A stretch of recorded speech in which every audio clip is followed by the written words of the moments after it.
now I have something in both hands, and I like to talk with my hands, so that'll be tricky. I decided at the last minute to do a McCovey shift and change my topic to something wildly more important than punk rock or open source. Sorry, organizers. Namely, that there's exactly 2 ways to put toilet paper on a roll: over the front and the wrong way. Right? So don't act like you've never stayed in a nice hotel before. I'm kidding. I'm not actually talking about toilet paper. I'm actually talking about everything that I needed to know about open source I learned from punk rock. And I want to dedicate this talk to the memory of Ilya and Aaron. I only knew Ilya briefly, and I only knew Aaron and his work by following him online for years. Both were incredibly bright young men who had dedicated their lives and their life's work to making a freer and more open culture. Both of their lives were cut down entirely too short, and we are all worse off for it. So please, no more of this. Whatever demons you're facing, you're not facing them alone. You don't have to face them alone. If you're in this room, if you come to these things, you've got a family, you've got a tribe. So just reach out to anyone at all. If you don't know about Ilya or Aaron, look them up. They are incredible, inspiring stories. So now I want to talk about me. Who here knows me? You're like, that's great. Feels great to be with friends. Who here just knows of me? Okay, so it's nice to meet you. Hi. My slave name is Shane Becker. My name on the internet is Vegan Straight Edge. You can find me around. That's what I used to look like. That's what I look like now. You can find me online at imshane.com. And if you know me or know of me, even just a little, you know that I have these sort of 4 kind of high-level check boxes that can pigeonhole describe me in like an overly reductive way. So of course I'm vegan, which means no animals. I'm straight edge, which means no drugs. I'm an atheist, which means no gods, and I'm an anarchist, which means there we go. I'm an anarchist, which means no fucking masters, right? Sarah, May, are you in the room?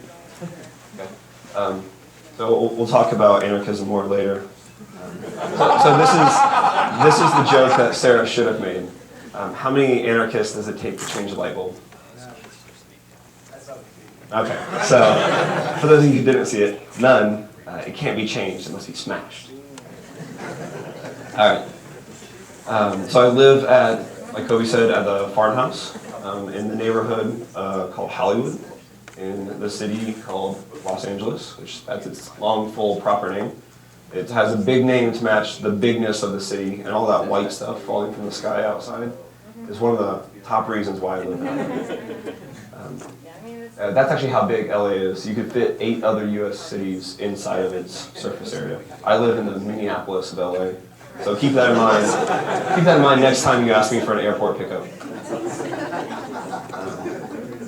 You can find the farmhouse online at farmhouse.la and on Twitter as farmhouse. And like Kobe said, I put on the world's best backyard storytelling conference. It's in Hollywood every twice a year. The next one is Farmhouse Conf 4. Like you said, we have a theme for each one. The next one is Future. It's on May 4th. You should come to it. The last one, the final show, your last chance to come to it is Farmhouse Conf 5 with the theme of Collapse on November 2nd. I work for a company right across the street here in Bend, Oregon called G5. I am a Mr. Manager of a small software team. And some of which are here today. Where are my speakers over here? Okay, so they're here. So some of my team is here today, all of which are awesome. There's an empty square right here. Wink. And we're working on a new product, and about which I will do a G5 Tech Talk some other time. And of course, we're hiring. So come work for us. Find me later and we'll talk. Who here is not working, by the way? Is anyone unemployed? Is that on purpose? So that's the recurring trend I see in Ruby land, is we're in this bubble inside this bubble. That I haven't met any unemployed Rubyists that don't want to be unemployed, which is totally rad. So this is not a tech talk. It's more like my quit your job seriously talk, and less like my your slides suck talk. Both of those are online on conference. And more than anything, it's my personal narrative. There's not a lot of like you shoulds in here or like lessons to take away, aside from you probably have a similar story or a sort of analogous story. And the TLDR is that I grew up through a sort of DIY punk rock subculture, and through that experience, I've been able to observe these life lessons that I've learned then that I'm now applying to my life and my involvement in open source culture. But who cares, right? Like, you didn't grow up the same as me, right? And it's probably too late to go be a 15-year-old punk rocker in the Midwest in the 90s. But if you use open source, if you participate in our open source culture, there's probably something in your past that is the same as growing up punk was for me. Maybe you were just a dumb jock with not a care in the world until Coach Taylor taught you that with clear eyes and a full heart you can't lose, right? Maybe your Aunt Joyce would read Emma Goldman and Guide to Board to you on your visits during summer holidays and tell you that you should fight foul and faster, my friend. The old world is behind you. Maybe old man Thomas down the block from you growing up as a kid taught you how to build stuff in his garage workshop and how to fix things instead of throwing them away. Whatever it was for you, that's awesome. You got here. And this is my story, right? This is not your story. Your story is surely different, which is different from his story and her story. How we got here is not the important bit. That we got here is the thing that matters. So congratulations to us. We all got to some awesome place. Any drink? Does everyone have a drink already? Beer number one for me today is coconut water. Which, of course, I don't drink, but I hear that this is a great hangover cure. They're not serving it here, though. So the whole premise of this talk for me was about sort of looking for patterns in my life and landmarks that influenced who I am now or set me on this path to where I am now. And, of course, there's, we are who we are because of the entirety of our lives. It's not just this one thing. It's all of the good and all of the bad. And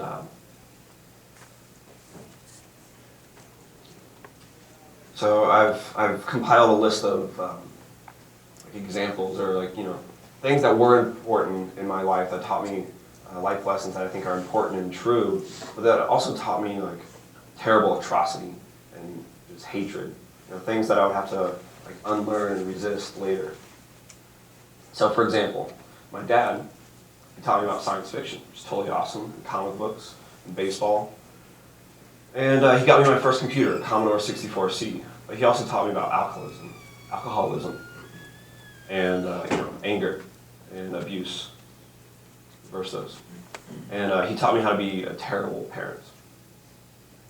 And he taught me about baseball, and of course baseball itself taught me about teamwork and the importance of physical exercise and mental hustle. He taught me about statistics long before a math class ever would. And he taught me at the crack of the bat, there's so many calculations to make. Taught me about quick thinking. And I learned more from baseball about American culture and history than I did in any history textbook. Go watch Ken Burns' baseball documentary on PBS. It's amazing. But all, sort of organized youth sports, it had the potential to teach me this unreasonable amount of competition.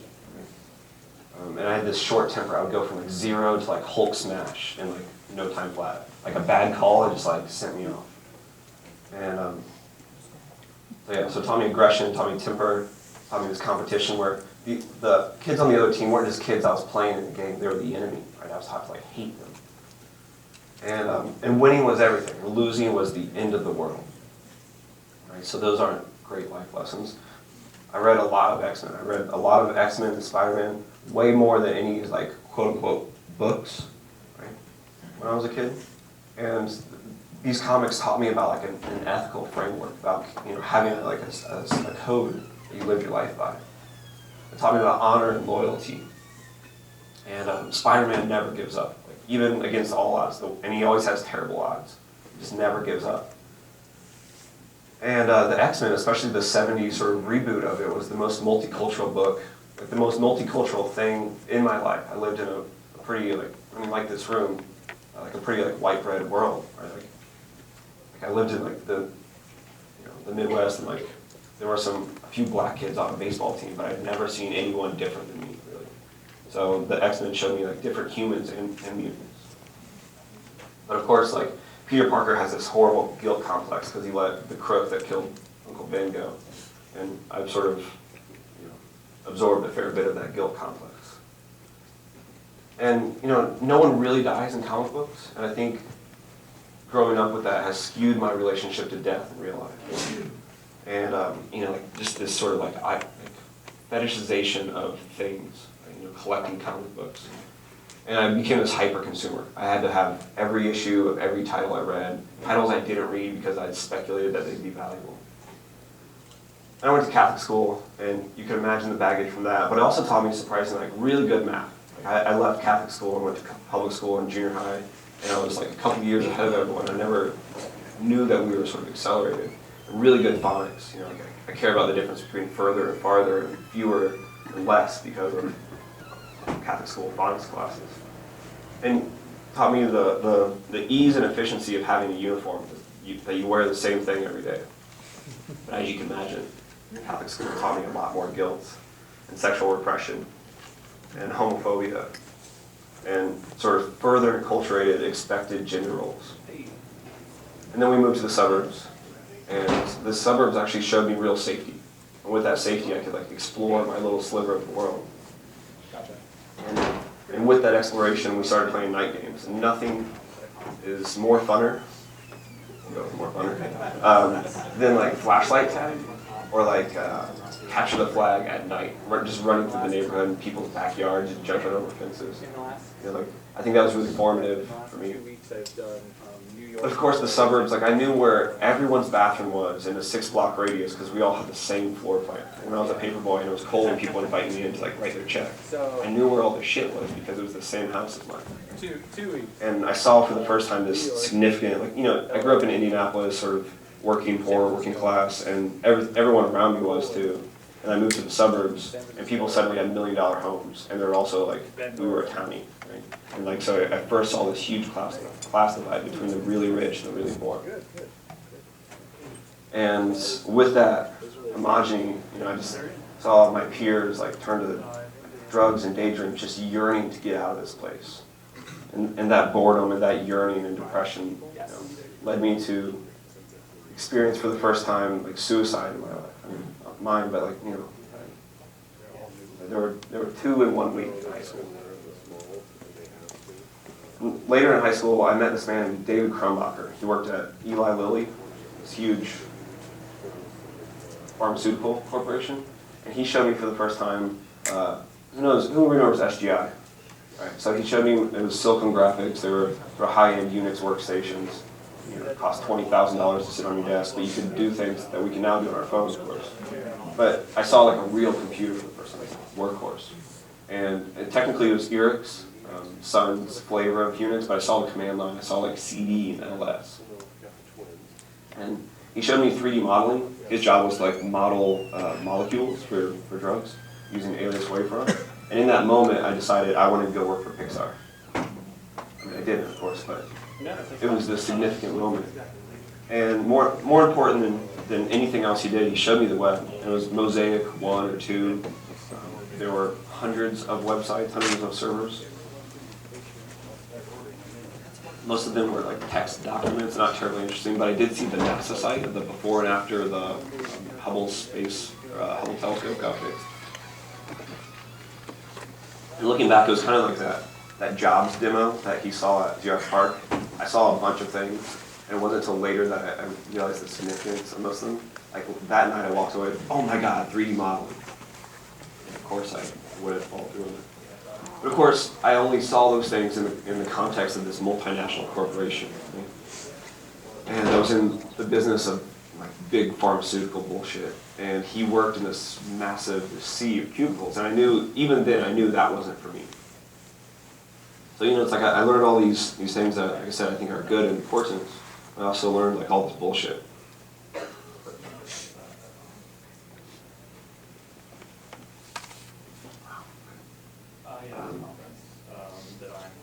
So when I was sort of really digging into this talk, I sifted through like decades of emotional baggage, like failures and fuck-ups, right? And the lesson for me was basically like, I learned a lot of things from a lot of things, but nothing taught me more about like me and the world around me and my role in it.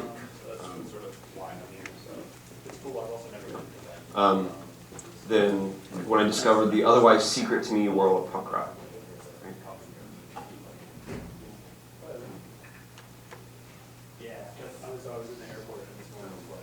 So I just want to, like, you've got some image in your brain when I say punk rock, and I don't want to focus on like particulars, right? But like a quick crash course, like any subcultural identity, we had a kind of like aesthetics to us. We had a kind of uniform, kind of like sound or whatever.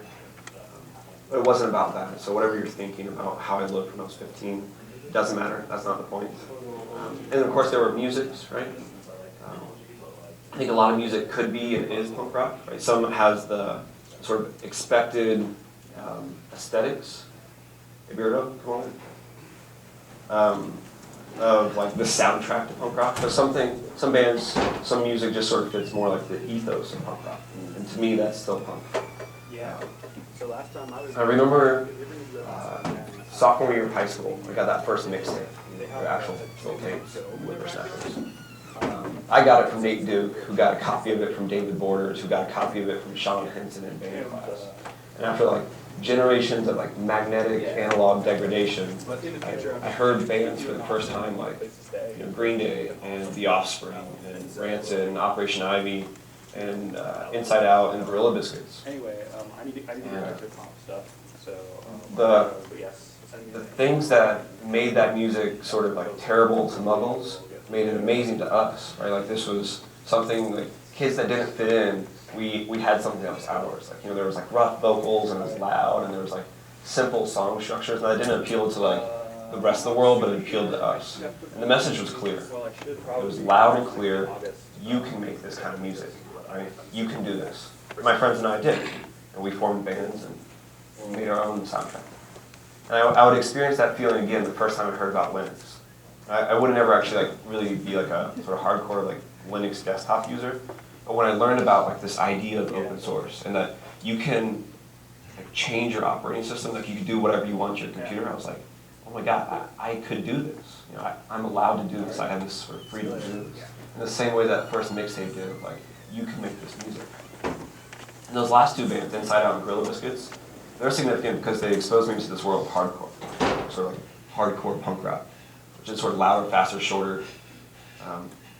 And what punk rock did to heavy metal, just sort of stripping it down of all the bullshit, sort of hardcore did again to punk rock, stripping it down to just like that minimal set. It's sort of like a program that does one thing and does it really well. And in the sort of framework of like hardcore, I was exposed to sort of radical politics, right? I learned that there were other people like me that were straight edge, and later I learned about veganism and become vegan. And I look back now and I see that in that moment, I got an identity, right? Like I found like a tribe and a place to belong, and of course a username. And so fast forward a couple of years, and I'm standing here on stage, talking to you all, to my tribe, to a different tribe, but still my tribe, in a place where I belong.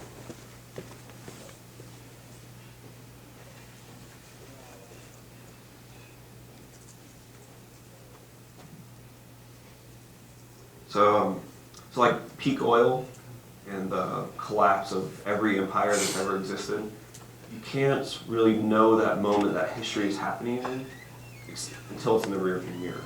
Right? when you're in the poppy field, you can't tell that you're high or low field.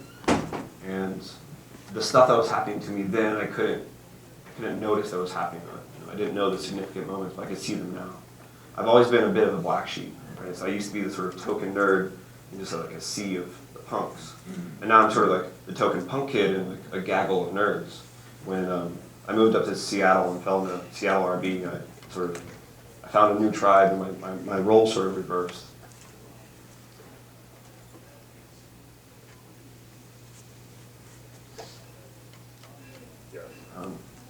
Sorry. So, in everything I do now, I see sort of vestiges of what we did then. And that is not, this isn't to say like, oh, we invented Twitter before Twitter. It's just like, I learned some things, it's not that I decided, oh, I should apply punk rock ethics to this. I just observed that my life is sort of reenacting these things. Like we, before there were blogs, right? Even sort of before the web, but definitely before there were blogs, we made zines. Like we photocopied these little like publications of our own to communicate across great time and distance. They were our sort of like carrier pigeons to other kids. Like we formed bands to like write the soundtrack to our lives. And we made venues. Right? Like, so we had these bands, we wanted to play shows, and first off, there wasn't CBGBs everywhere. And CBGBs, not everyone could play at. Right? There's not enough time for all the bands, so we made venues of our own. And, punk rock taught us the importance of having a place that was ours. And punk rock taught us that we defined that space and that experience, at least in the time that we were there, like this room here. This weekend, this place is Ruby on Rails. Next weekend, it won't be. We defined that together. And, we booked tours. We had these bands. We played in our towns and then in our sort of regions and in the country. And we booked tours across oceans and time zones to meet new people, and travel the world. But who here has traveled out of town for this thing? And like, who here has traveled to a conference just for the people? Right? We're doing the same thing, just with software instead of loud music. And we built our own networks of, economies of gifts and exchanges. I learned more about economics from punk rock than I ever did in high school. Right? But punk rock also taught me the value of free, the value of giving things away. We defined our own. Actually put some music. Totally busted. This is what it's like to be a professor. Yeah. So we defined our own aesthetic. Like we had this sort of tribal identity. When we wore like patches on our backpack or buttons on our t-shirts and band hoodies, it was a sort of flag that we flew to each other. So in coffee shops and bus stations, we knew we weren't alone. It was a way to meet, like friends and lovers and future like co-conspirators and co-defendants. We made, we'd form a band and we'd borrow someone's 4-track or just a boombox with a record button and a shithole mic, and we recorded our own demo tapes in like bedrooms and attics and basements. And that's sort of the like ultimate MVP, the ultimate minimum viable product, right? You've practiced for a week and you think you could press the record button and share it with friends to get shows. And getting those shows 2 weeks after, you would learn 3 of your own songs and 1 cover song and then go play a show in someone's basement.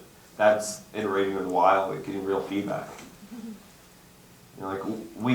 We created systems to record our story, right? So we made like record labels and book publishers, tattoo shops and vegan bakeries, because this was our culture and our story. We had to capture it. Right? Punk rock taught us that no one else was going to do this for us. We had to define our lives, and we could. Punk rock gave me the confidence to stand up here today. Right? Gave me the confidence to not be afraid of confrontation or authority or embarrassment. About not being afraid of like heartbreak, headache. Punk rock gave me the confidence to stand up here and say that capitalism is indeed organized crime and we're all the victims. Unfortunately, punk rock taught me some lessons that I wish I didn't have to know anymore, but sadly I do. Right? Punk rock taught me that 5 out of 18 female speakers is not good enough, and that we can do better, and that we have to do better. And so, I find myself in a sort of different culture, different community, replaying the same things. Right, so like DIY was the sort of ultimate immersion in flat organization. Flat organization is all the rage right now. Pardon me. But we didn't have bosses, and we didn't boss anyone ourselves. We did things that, we did it yourself. How do you say that in the first person? We subscribed to the do-it-yourself ethics because that's all we could do. There was no other way. Right? We had no bosses. We had no employees. We were flat. And by the way, Steve Klabnik, raise your hand. So that's Steve Klabnik. He and I have flirted with the idea of doing a sort of like anarchist training for organizations that want to be flat. If you're interested in that idea and want to hire us, get at me or him. He's Steve Klabnik on Twitter. I'm straightedge. Need my clicker. I started a t-shirt company with Bookus Neiman. Is Bookus here? That's right. And this was just a few years ago when I was in Seattle. And because of our sort of like upbringing through this sort of DIY ethics, we designed the shirts, we printed them in my living room, we made the website, we sold them, we shipped them. It was truly do-it-yourself. We did it all. When I worked at Engineer as their open source cheerleader, I made, is anyone wearing a Rubinia shirt today? I saw a couple yesterday. So those Rubinia shirts, I designed those and had them printed. I probably shipped them to you. I might have written you a handwritten personal note or love letter. It's just like all of the zines and records that we ship with love. So I was doing the same things. And of course, twice a year I invite 150 people to my backyard to tell stories together and eat vegan food and party together. And at Farmhouse Conf 2, the cops showed up 3 times. And because of the practice I had fighting the cops and standing on the ground, I had the wherewithal to say, no, you can't shut down our party. You can go directly fuck yourself. We sent them packing 3 times. And what all of the open source software that I write, not a part of G5 or not a part of some bigger group, when I have total agency over the license, I always use public domain. I think the public domain is wildly important. I think it's been eroded over the past couple decades. And my license is short enough that it fits on a slide. For the sake of posterity, I'll read it. Public domain. Your heart is as free as the air you breathe. The ground you stand on is liberated territory. I believe that. But more than anything, punk rock taught me about anarchism. Remember in the beginning when I said, can't be changed, must be smashed? We'll get back to that later. So now this later.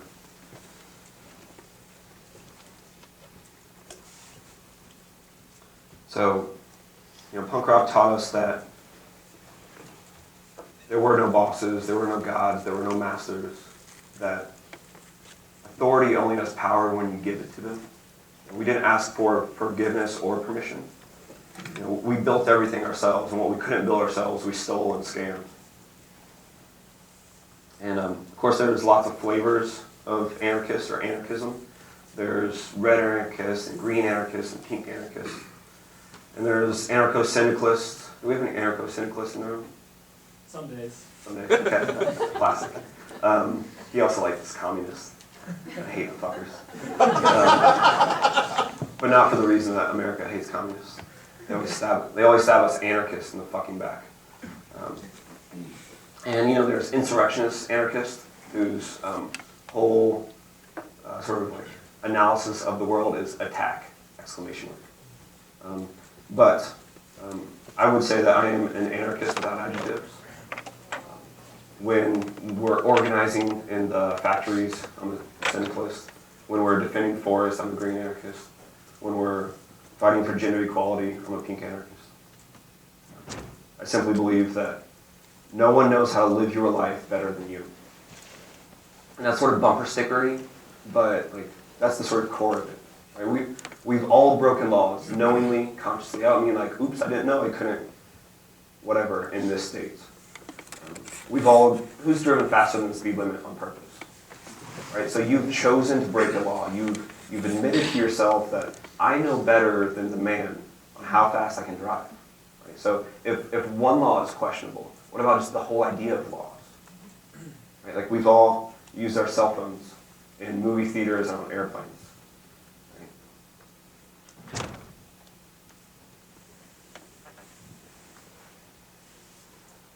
My favorite rule that we all break is who's eating a grape in the produce section? Who's eating like chocolate-covered pretzels in the bulk bins? I mean, right? I love some chocolate-covered pretzels, right? But that is breaking the rules, right? That's you deciding that you know better, right? That is anarchy. But anarchy isn't just smashing the windows out of multinational banks and fighting cops in the streets with cobblestones. I mean, it's that too. But it's not just that, right? Everyone always says like, "Oh, you're an anarchist. You like, setting things on fire and blowing shit up." I mean, some things need to be set on fire. Not, for the record, I'm not an arsonist. I've never set anything on fire outside of like teenage sort of pyromania. But it's like a landmine factory. There's no sustainable way to make landmines. That shit needs to be burnt to the fucking ground. Right? But anarchy is free association. Having the freedom to, meet with the people that you want without persecution. Anarchy is non-hierarchical structures. Anarchy is self-organization. Some of these are probably resonating. Anarchy is mutual aid. And anarchy is a gift economy. Has anyone gone to Burning Man? Right, so the gift economy at Burning Man, that is a core tenet of anarchism. And of course, anarchy is a world without borders. If governments are failures, nation states are certainly failures. A border between I am in Indiana and now I'm in Ohio. It's totally arbitrary. Sometimes there's a river, but even that's arbitrary. So, for example, flat organization. I talked about this a little bit. That's all the rage. That is anarchist. If there are no bosses and no gods and no masters, then there's no hierarchy in our organizations.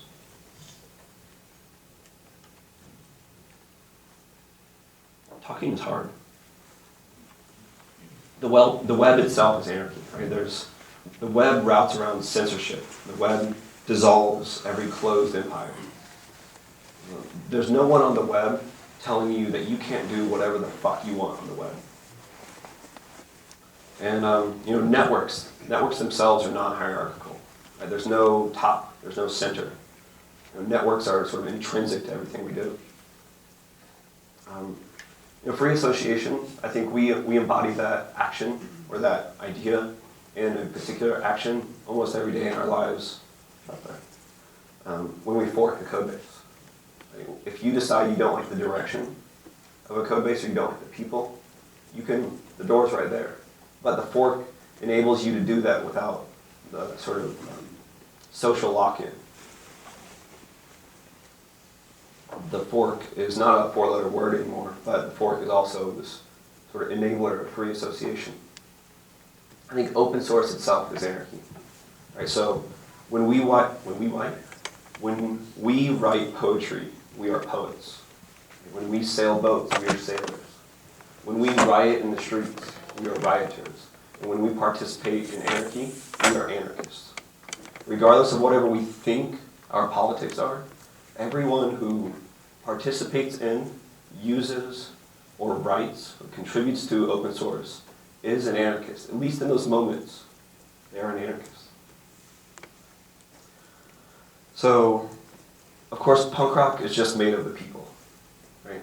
And open source is just people too. And that we make music or we make software and we share it with the world is just an artifact of the ideals we hold dear, the kind of world that we want to make. So, I know your time and attention, even if it's sleeping attention, is more precious than any other commodity. I appreciate greatly that you gave me a few minutes of it, and I love you.